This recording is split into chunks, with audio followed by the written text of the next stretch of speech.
I found my wife's secret bank account with $350, $0 she drained from our joint savings to cover her affair with her boss. And now she's suing me for half the house worth $600, $0 because she claims I abandoned her during her affair. Only I discovered she's been secretly trying to sell our property behind my back to fund her new life. I never thought I'd find myself in a situation like this, but here I am, sitting in my living room, staring at a stack of bank statements and a folder full of legal papers that feel like a punch to the gut. The craziest part, it all started with something so small I almost ignored it, an odd charge on our joint account, a mysterious transfer of $350, $0 to an account I'd never seen before. That's when I first started digging. That's when I realized my wife, Jessica, had been hiding a whole world behind my back. Jessica and I had been together for over 10 years. We met in college, got married right after she finished her master, and built what I thought was a solid life. She's always been a little high maintenance, a typical bitchy type. But I loved her. She was beautiful, smart, and ambitious. At least she used to be. Over the last year, I started noticing little things. She was more distant, secretive, always on her phone late at night. She'd brush off my questions, tell me I was just paranoid or jealous. But I was. I had a gut feeling, and my gut told me something was wrong. One evening, I decided to check the bank account details online. Nothing specific at first, just routine checking.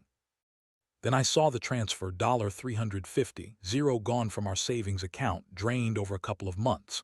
My blood ran cold. I tried to trace the money and I found out it went into a secret account Jessica had set up under a fake name. I couldn't believe what I was seeing. It was like she had been planning this for months, maybe even years. She'd been secretly taking money out, probably to fund some affair or a new life somewhere else. I felt sick. How could she do this? I mean, I knew she wasn't happy, but I never imagined she'd go this far, siphoning off our savings, betraying me in the worst way possible. I remember sitting there staring at the screen, feeling a mix of shock, anger, and disbelief. I had no idea how long she'd been doing this, or what her plans actually were.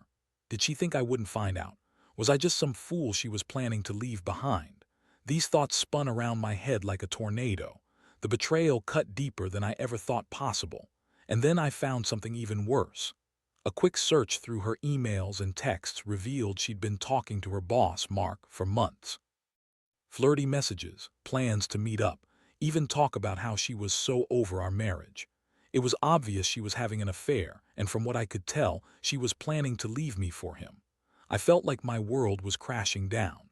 I never thought she'd cheat, especially not with someone like Mark, an arrogant, manipulative guy who always looked like he thought he was better than everyone else. The final straw was discovering she'd been trying to sell our house behind my back. I caught wind of it when I looked into the property records. She'd contacted a real estate agent, was negotiating to sell it at a cut-rate price. She wanted out fast, probably to start her new life with Mark. I couldn't believe she was already planning her escape and I was just supposed to sit here and accept it. No way. I knew I had to confront her, but I also knew this was just the beginning of something much bigger. That's when the anger started to boil over. I wasn't just hurt, I was furious. How could she betray me like this, drain our savings, lie about her feelings, and actively try to destroy everything we built? I had to do something. I started planning my next move, knowing I couldn't let her get away with this. The betrayal was one thing, but the fact that she was trying to sell our home, my home, behind my back, that was the final insult. I had to find out what her real game was, and I had to stop her before she completely ruined my life. I'll tell you what I did next, how I caught her in the act, what I learned about her plans, and how I finally decided to fight back. But first, I need to get this out of my system. It's been a long, painful journey, and I'm still trying to process it all. If you're reading this and you've gone through something similar, you know exactly how I feel. The betrayal cuts deep, and figuring out what to do next isn't easy. But I'll tell you what I've learned so far. Trust no one completely, and always check the details, no matter how comfortable you think your life is. After I found out about the secret account and the money she drained, I couldn't sleep for nights. Every time I closed my eyes, I saw her face, the way she lied, the way she looked at me like I was just some obstacle she had to get past. I kept asking myself, how did I miss all the signs? How did I not see that she was planning this whole thing behind my back? I started digging deeper into her phone and emails. It was messy, but I knew I had to find out the full story. That's when I found the emails between her and Mark. Flirty, suggestive messages, plans to meet up, and even talk about how she was so over our marriage. It was clear she was cheating on me, and worse, she was actively trying to hide it. She told her friends she was just stressed or taking a break, but the truth was she was planning her exit. The most shocking thing was that I found out she'd been trying to sell the house behind my back. I looked into the property records and saw her contact a real estate agent, trying to get it sold fast.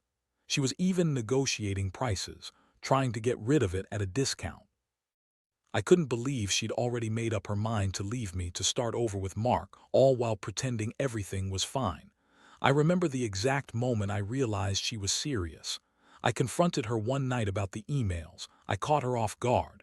She was acting all innocent. "You're imagining things," she said.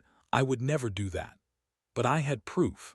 I showed her the bank transfer, the emails, the property records. Her face went pale and she started to lie even more, saying it was all just business, that she was under pressure, and that I was just overreacting. But I wasn't buying it. Not anymore. In that moment, I felt a mixture of rage and heartbreak.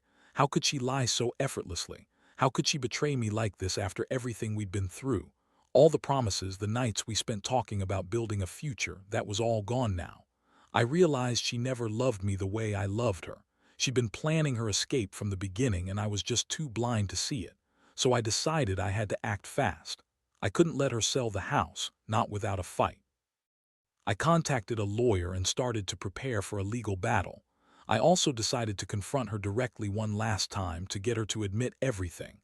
I wanted her to know I wasn't going to be some fool she could walk all over. I was done being naive. The confrontation was intense. I told her I knew about the affair, the money, the house, everything.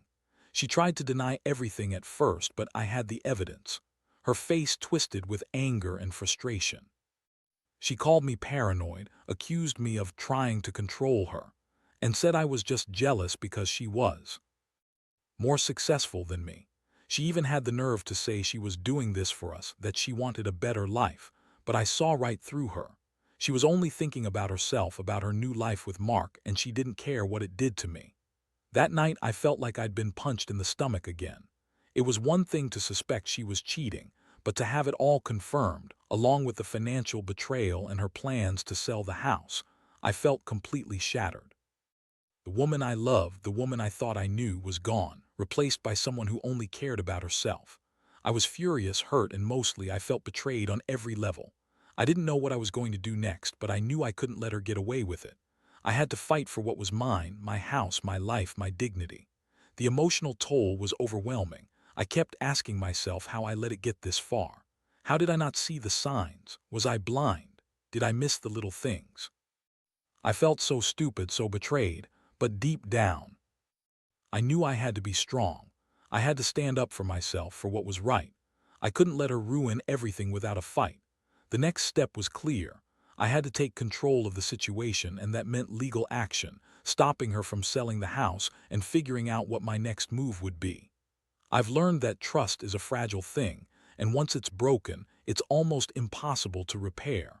But I also learned that you can't just sit back and accept betrayal.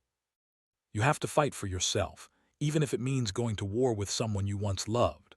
I'm not sure what the future holds, but I know I won't let her walk all over me. Not anymore. After I confronted Jessica with everything I found, she flipped out.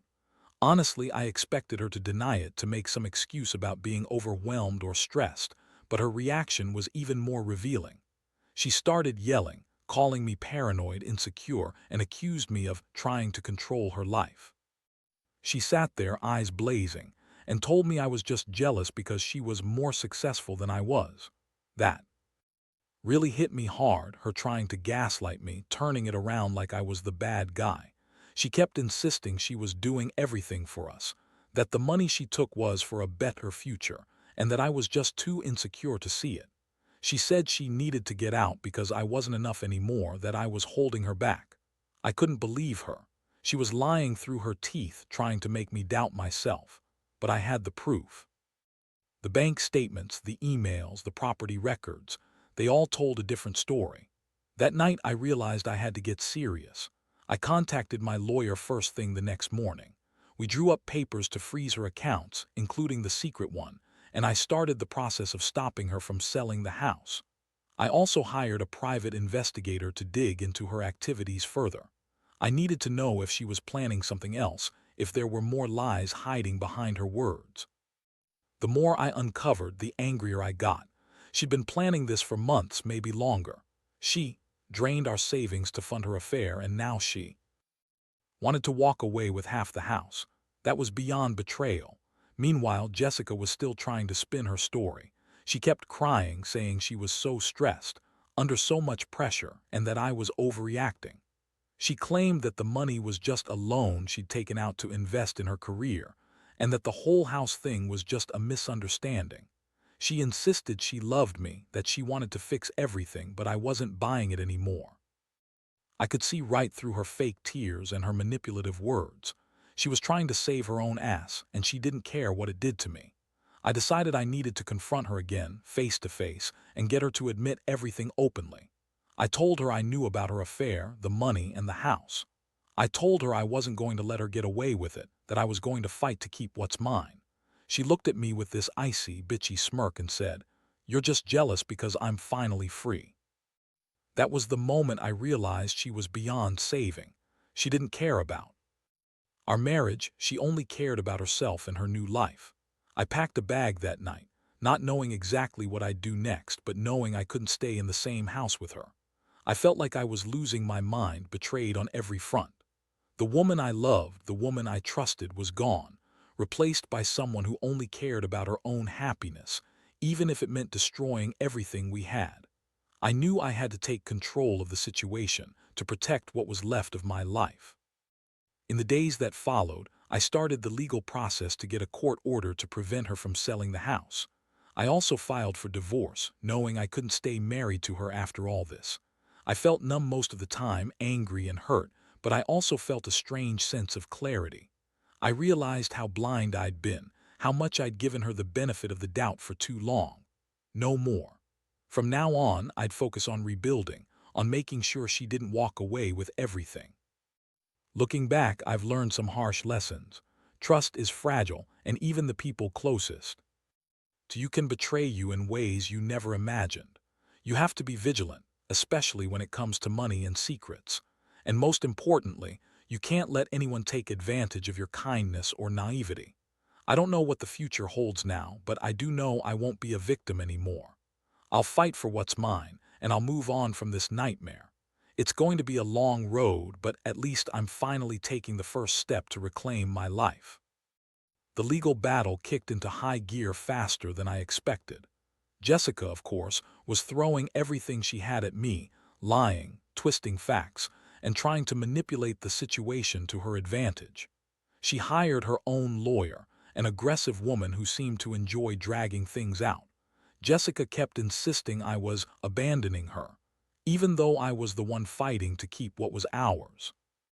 She claimed I was trying to control her, which was laughable considering how she'd been secretly controlling everything behind my back. The worst part was the way she kept playing the victim. She'd cry during court hearings, telling the judge I was abusive and unsupportive, even though I'd never raised my voice or laid a finger on her.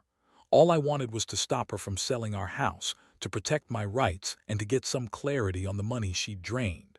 But she was trying to spin it into some kind of moral high ground, saying I was trying to ruin her. Honestly, I was just tired of her lies and manipulation. Meanwhile, I kept digging into her financials and her plans. I discovered she'd been secretly talking to a realtor about listing the house at a price far below market value, probably to get rid of it quickly and start her new life with Mark. I found emails from her, discussing how to make this all go smoothly and getting rid of the house without him knowing. That was the moment I realized her plans were more advanced than I thought. She wasn't just cheating, she was actively trying to erase everything we had built.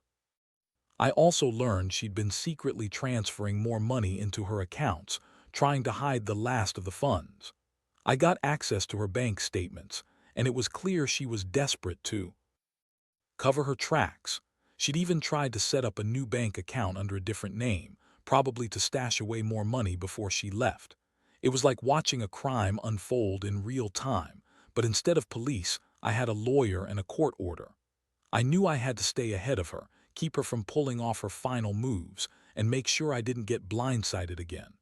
One day, I caught her red-handed trying to get a quick sale on the house. She had already scheduled a showing without telling me, and I found out through a neighbor who saw the signs. I immediately called my lawyer and filed an emergency injunction to stop her from closing the deal. The judge granted it, but I could tell Jessica was furious. She yelled at me in court, calling me controlling, paranoid, and trying to ruin her happiness. I just sat there, feeling numb but knowing I'd done the right thing. I wasn't going to let her destroy what was left of our life without a fight. Throughout all this, I felt a roller coaster of emotions. Some days I was furious, clenching my fists, wanting to tear her apart for all the lies and betrayal. Other days, I felt an overwhelming sadness, mourning the loss of the woman I loved. The worst part was realizing how much I'd trusted her, how much I'd given her my heart, only to find out she'd been planning her escape all along. It made me question everything I thought I knew about her, about us. But I also learned something crucial. I wasn't helpless. I had taken control of the situation with the legal filings, and I was determined to see this through. I knew she'd try to manipulate her way out of it, but I had the evidence, and I had a good lawyer who knew the law. I was tired of feeling powerless. From now on, I was going to do whatever it took to protect myself and my assets. I realized I'd been too trusting for too long, and that's what almost destroyed me. As I sit here writing this, I can't help but think about how much I've grown over these past few weeks. It's been brutal, no doubt, but I've learned that sometimes you have to fight for what's right, even if it means tearing down the illusion of the perfect life you thought you had. Jessica's betrayal was a wake-up call. I'm not perfect, and I made mistakes, but I refuse to be a victim of her lies anymore. I'm finally taking back control, and I know the road ahead will be tough, but I'm ready for it. The courtroom battles went on for weeks, each hearing revealing more of Jessica's lies and manipulations. She kept insisting I abandoned her, that I was controlling and abusive, trying to paint herself as the victim. But the evidence was stacking up against her. The emails, the bank statements, the property records, all of it painted a clear picture. She had been planning her escape for months, draining our savings, secretly trying to sell the house, and cheating on me with Mark. I could see that her entire defense was built on lies, but she was relentless. I remember sitting in the judge's chambers during one of the hearings, feeling a mixture of exhaustion and anger. Jessica sat across from me, her face tight with fury, trying to look innocent. The judge looked at her and said, "Mrs. Johnson, your actions suggest a pattern of deception and financial misconduct. Do you have anything to say in your defense?" Jessica's reply was a bitter smile and a few vague excuses about stress and misunderstandings. But I knew better. One of the biggest blows was discovering she had already signed papers to transfer the house into her name, trying to make it all official, even without my knowledge. I had her served with an injunction to freeze all property transfers. That was a turning point. It was clear she was desperate to get rid of the house, to start her new life with Mark, and she didn't care about the damage she caused. She was willing to burn everything down to get what she wanted. Meanwhile, I was fighting my own emotional war. The betrayal hit me hard. I kept asking myself how I could have missed all the signs, how I could have been so blind to her lies. Every time I saw her face, I remembered the good times, the plans we made, and how she'd been secretly working behind my back. It was like living in a nightmare. I felt betrayed, humiliated, and angry, so angry that I wanted to scream at her, to shake her and demand she tell me the truth. But I knew I had to keep my composure, for my own sake and for the legal battle. I also started to realize how deep her lies went. She'd been secretly funneling money into a new bank account, probably planning to leave with a big chunk of our savings. I got access to those statements and saw the transfers, more than I expected. It was clear she'd been preparing for her escape for months. I felt disgusted, not just at her betrayal but at myself for not seeing it earlier. I'd been so trusting, so naive. But now I knew I had to be smarter. I had to protect what was mine and stop her from moving forward with her plans. The turning point came when I finally got a court order to seize her assets and halt any further property sales. Jessica's lawyer tried to argue her case, claiming she was the victim of my controlling behavior, but the judge wasn't buying it. The evidence was overwhelming. The judge granted the injunction, and I could see the frustration and rage on Jessica's face. She knew she was losing control of her plan. I felt a strange sense of relief, like I'd taken back some power after feeling so helpless for so long. Throughout all of this, I couldn't help but reflect on what I'd learned. Trust is fragile, and betrayal can come from the people you least expect. Jessica wasn't the woman I thought she was. She was manipulative, dishonest, and willing to destroy everything to get her way. But I also learned that I was stronger than I thought. I had to fight for myself, for what was right, and to protect my future. I realized I couldn't change her, but I could control what I did next. The most painful realization was that this wasn't just about money or a house. It was about the loss of my trust, my marriage, and my sense of security. But I also understood that I had a choice. I could let her win by giving up, or I could stand tall, fight for what's mine, and rebuild. I chose the latter. It's not over, and I know she'll keep trying to manipulate her way out of this, but I'm prepared now. I've learned to be cautious, to verify everything, and to never take anything for granted again. This whole experience has changed me. I don't think I'll ever trust blindly again, but I do know I'll be more careful, more aware. And most of all, I'll never let someone else's lies destroy me. Justice is slow, but I believe I'm finally on the right track. I just hope that someday I can look back and say I came out stronger from all this mess. Because right now it still hurts, more than I can put into words, but I know I'll get through it. The final court hearing was a whirlwind. Jessica's lawyer tried every trick in the book: more lies, more accusations, and a few tears thrown in for good measure. She claimed I'd abandoned her during her supposed hard times, and that I was trying to ruin her reputation. But the judge wasn't swayed. The evidence was just too overwhelming. The court ordered her to return the money she drained from our joint account and to halt all attempts to sell the house. It was a victory, small but meaningful. Still, the damage was done. Jessica's face after the ruling was a mix of rage and disbelief. She stormed out of the courtroom yelling that she'd fight this all the way, but I knew she was running out of options. I felt a strange mix of relief and emptiness. Relief because I finally had some control back, but emptiness because I realized how deeply I'd been betrayed. I'd given her everything: my trust, my love, my life, and she'd thrown it all away for her affair and her greed. In the weeks that followed, I moved out of the house. It was a tough decision, but I couldn't live there anymore, not with her constant manipulations and the memories of everything we lost. I found a small apartment nearby, started focusing on rebuilding my life. The process wasn't easy. Everywhere I looked, I saw reminders of what I'd lost.